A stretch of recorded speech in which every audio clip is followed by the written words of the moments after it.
ईश्वर का नाम अवश्य लिया करो। और एक बात हमेशा याद रखो, परमपिता शास्त्राम जी महाराज ने, साईं मस्ताना जी दाता रहबर ने इस एरिया को वरदान दिया है। ऐसा वरदान जिसके लिए पूरा वर्ल्ड, पूरी दुनिया देख रही है। ये डेरा साईं मस्ताना जी दाता रहबर मालिक ने 1948 में बनाया। शास्त्राम जी दाता रहबर ने सजाया और वही सजा रहे हैं, वही बना रहे हैं। लेकिन हमेशा याद रखा करो, उनके इस एरिया में रहकर भी अगर आप गुनाहगार और बुरे कर्म करते हैं, वैश्यावर्ती, नशे, बुराइयों में अगर डूबे रहते हैं और दूसरी तरफ दिखावा करते हैं कि आप भक्त हैं, तो फिर आपके ऊपर वो दुखों का पहाड़ टूटने वाला है जिसकी आपने कभी कल्पना भी नहीं की। इसलिए ऐसे कर्म ना किया करो। एक तरफ आप सत्संगी कहलाते हैं, एक तरफ आप सेवादार बन जाते हैं और दूसरी तरफ बुरे कर्म करते हैं। इससे तो वो भले जो सत्संग में आते नहीं और सुनते नहीं। क्यों? क्योंकि वो अनजान है। एक डॉक्टर, आगे भी आपको सुनाया था, अगर जहर खाता है तो वो बहुत बड़ा गुनाहगार है। अनजाने में कोई खा बैठे तो एक अलग बात है, तो वो भी गुनाहगार, क्योंकि आत्मघाती महापापी। पर डॉक्टर को तो पता है कि ये पॉइजन है, ये जहर है। तो उसी तरह सत्संगी को तो पता होता है कि ये बुरा कर्म है, ये गलत कर्म है, और फिर भी आप चंद लज्जत के लिए, चंद क्षणों की लज्जत के लिए अपने आप को बिकाऊ कर देते हैं, अपने आप को बर्बाद कर देते हैं, अपने कुलों के लिए घातक बन जाते हैं। लानत ऐसे लोगों पे। सो ये हमेशा ध्यान रखा करो, सदगुरु अल्लाह राम को दिखावा नहीं, उसके लिए एक शुद्ध भावना चाहिए। आप दिखावा करते हैं भक्ति का और काम करते हैं सारा दिन गुनाह, बुरे कर्म, तो रब नाल ठगियां क्यों मारे बंदिया। फिर ऐसा हाल होगा जो कहने सुनने से परे। सो ऐसा कर्म करने से बाज आ जाओ, बुरे कर्मों से तौबा कर लो, वरना उसको तौबा करवाना आता है। अच्छा है कि आप अपने आप तौबा करके छोड़ दें, पर वो छुड़वाएगा तो फिर सारी दुनिया देखेगी। कितना अच्छा हो कि आप अपने आप को समझा के तौबा करें। या तो भक्ति के मार्ग पे कदम रखते ना, और रखा है तो ऐसा टिका के रखो कि कोई हिला ना पाए। तो ये हमेशा याद रखो, उसको पल पल की खबर है। वो राम, वो अल्लाह, वो वाहिगुरु बच्चा थोड़ा ही ना है। और उससे पर्दा तो कैसा पर्दा, वो तो आपके अंदर रहता है, वो तो कण कण में, जर्रे जर्रे में रहता है। तो इसलिए दिखावे की भक्ति नहीं, सच्ची भक्ति करो, मालिक के नाम का जाप करो।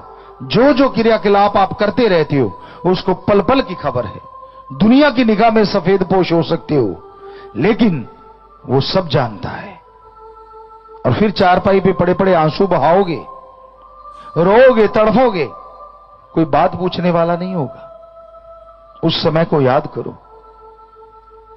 क्योंकि समय तो हर किसी पे आता है। कोई सुखी सुखी चला जाता है और कोई फिर ना जीने में ना मरने में। अच्छा है सुखी सुखी जाओ, अच्छा है ओढ़ने भागे जाओ, अच्छा है भक्ति का लाभदा ओढ़ा है तो भक्ति करके जाओ। ये नहीं होना चाहिए कि भक्ति का लाभदा ओढ़ रखा है और अंदर गुनाहगार हो, बुरे कर्म करते फिरते हो। अगर ऐसा करोगे तो पल पल भरोगे। इसलिए कभी भी बुरा कर्म ना करो, अच्छे कर्मों में जीवन व्यतीत करो। शास्त्र नाम शाह मस्तान जी दाता ने जो आपके लिए नियम बनाए हैं, 100% उन पे पहरा दो, तो हम गारंटी देते हैं ना आपको अंदर कमी ना बाहर हजारों गुना खुशियां आएंगी। पहले दिन दुगनी रात चौगनी के वचन थे, अब हम आपको उसी शास्त्र नाम शाह मस्तान जी के रहमो करम से, उनके आदेश से आपको कहते हैं कि अब हजारों गुना खुशियां आएंगी। पर दूसरी तरफ भी हजारों गुना ही है, क्योंकि आज का कलयुगी इंसान मानता नहीं। वचनों की पालना करोगे, वचनों पे सही रहोगे, सुमरण करोगे तो खुशियां हजारों गुना है, पर अगर लापदा ओढ़ के गुनाहगार बनोगे, बुरे कर्म करोगे, तो दूसरा सामान भी फिर हजारों गुना ही है। अब आपकी मर्जी, आज के बाद जो मर्जी ले लेना, तैयार बैठा है वो देने को। ये आपके हाथ में है, क्योंकि आपने गदर मचा रखा है। बहुत सारे लोगों ने आसपास आश्रम के बेपरवाह जी के चरण डले हुए हैं, साईं मस्ताना जी महाराज के चरण डले हुए हैं, और लानते से लोगों पे जो आसपास रह के ऐसे बुरे कर्म करते हैं, चाहे वो स्त्री है या पुरुष, भोगेंगे। हम कोई बद्दुआ नहीं देते, पर ये उनके वचन है, हम क्या कर सकते हैं। वचनों को जब नहीं मानते तो अपने कर्मों का बोझ भोगते फिरोगे, और उन कर्मों के बोझ पे और बोझ बढ़ेगा। हां, कितना आसान है। अगर वचनों पे पक्के रहो, सुमन करते रहो, सेवा करो, तो हजारों गुना खुशियां भी तो लूट सकते हो। अंदर बाहर हजारों गुना रहमो करम से माला माल हो सकते हो। सो उसे दिखावे की, भक्ति की जरूरत नहीं। दिखावा मत करो, बस भक्ति करो, सुमरन करो, इबादत करो। क्योंकि उस प्रभु की इबादत करना, उस मालिक की भक्ति करना, दिखावा करने की जरूरत नहीं पड़ती। आप भक्ति करते हो, आप सुबह सवेरे उठते हो, उठ जाओ, हाथ मुंह धो लो और मालिक को याद करो।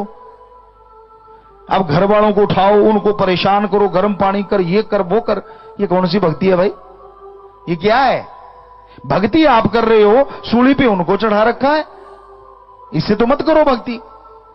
वो उड़ते उड़ते 20 गालियां ठोकेंगे आपको, 15 बद्दुआएं देंगे, कैसे बचोगे उनसे? तो भक्ति हम भी करते थे परम पिताजी के रहमो करम से। और आप माता जी से पूछ सकते हो, उनको पता तक नहीं होता था कि हम कब उठे, कब सोए, कब, उनको कुछ पता ही नहीं। 2 बजे उठना, मालिक की भक्ति करना, 3 बजे उठना, घंटा उसकी याद में बैठना। वैसे तो सारा दिन ही दिन रात लगे रहते थे, लेकिन वो भी एक समय होता, और उसमें जागिए, हाथ मुंह धो लीजिए, नींद उड़ गई, बात खत्म। तोरा फेरा कीजिए, फ्रेश हो आइए।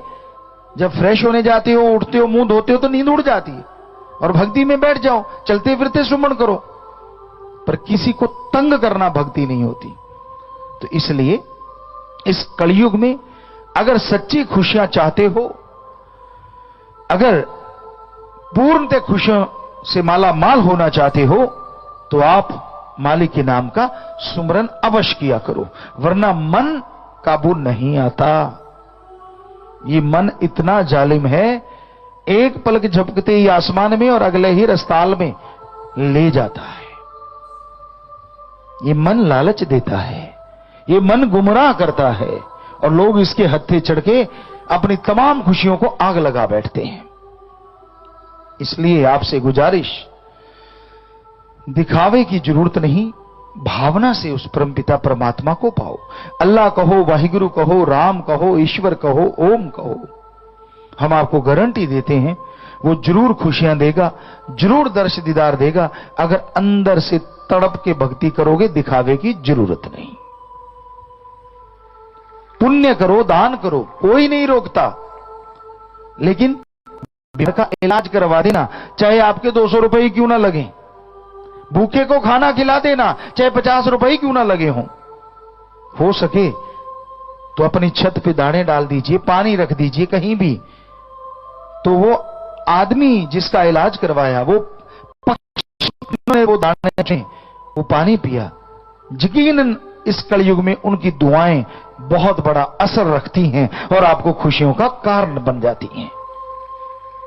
तो आप खुशियां तो हासिल कर सकते हैं।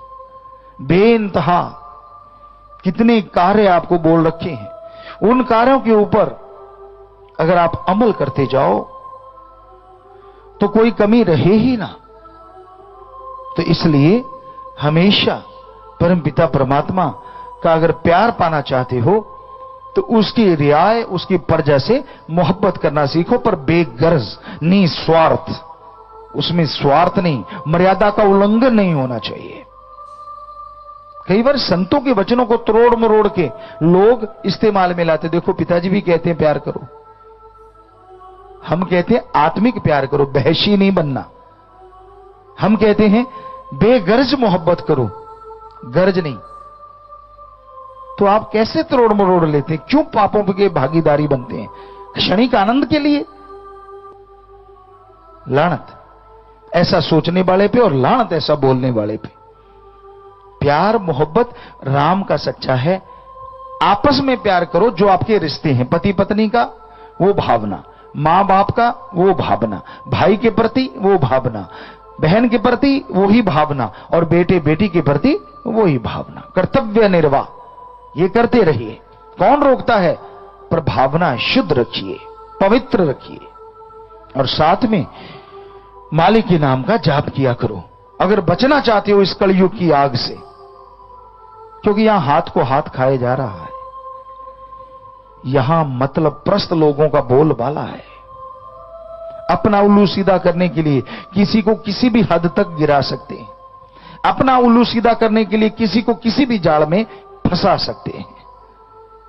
ऐसे कलयुग में, ऐसे स्वार्थी युग में अगर खुश रहना चाहते हो, परमानंद हासिल करना चाहते हो, तो सुमरण कीजिए, भक्ति इबादत कीजिए, निंदा चुगली में मत पड़िए, बुराई का संग मत कीजिए। आप बच्चे भी हो तो भी आपको पता है कि बुरा क्या है, अच्छा क्या है, अगर आप सत्संग सुनते हो। क्योंकि सत्संगी को ना पता लगे कि बुरा क्या और अच्छा क्या, ये हो ही नहीं सकता। जानबूझ के मन के हथों चढ़ के आप बुरे कर्म करते और बाद में क्या कहता है मन? अरे क्या फर्क पड़ता है, माफी तो मिल ही जाएगी। माफी कोई टॉफी गोली नहीं है। ये शाह मस्तान शास्त्र नाम जी का दर है, यह हमेशा ही माफी होती है। लेकिन एक बार गलती अगर कोई करता है तो प्यार से अपनी तमाम बरकतों से हजारों किलोमीटर पीछे चला जाता है। फिर से वो किलोमीटर का सफर तय करेगा, पता नहीं कितनी जिंदगी गुजर जाएगी, और तब जाके खुशियां मिलती हैं। कहीं आपने माहौल समझ रखा है जो कि गलती करो माफी, गलती करो माफी, और दोबारा करते हो तो खुशियां लाखों किलोमीटर चली जाती हैं। कब आएंगी वापस?